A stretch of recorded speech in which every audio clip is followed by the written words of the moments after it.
Hello everyone, welcome back to this channel. In today's video, I'll show you how to contact OnlyFans Customer Service directly from your mobile phone. First, tap on the OnlyFans app within your home screen and make sure that you are logged in with your account. If not logged in, you can log in using the same method you use when signing up. And once you land on the home page, tap on the profile icon given at the bottom right corner.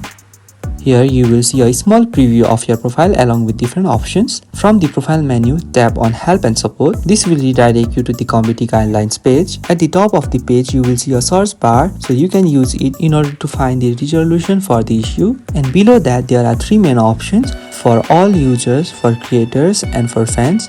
Each option has a drop-down menu. Tap on any one based on your issue, and when you tap on it, it shows a list of topics. Tap on the topic that you want, and again it shows a list of questions. Make sure to tap on the question that's most relevant to your issue.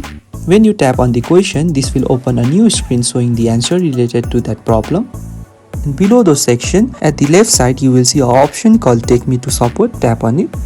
Now you will see a new screen with different icon options at the top arranged horizontally. These include all tickets, open tickets, solve tickets, close tickets, and lastly, deactivation appeals. Under all tickets or open tickets, you will also see a create button in the middle of the screen. Tap on create button. This opens the create a new ticket screen. Make sure to tap on the select a question. You will again see the same options for all users, for creators, for fans. Please make sure to choose the relevant option, then select the exact question related to that issue.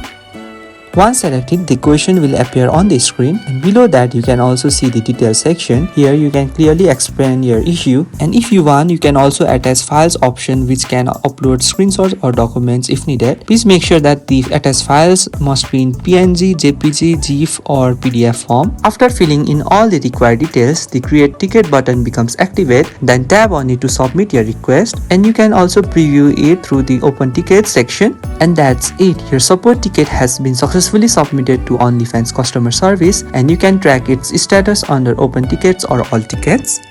So if you find this video helpful, please do not forget to like and subscribe to the channel. Thank you for watching, and I will see you in the next video.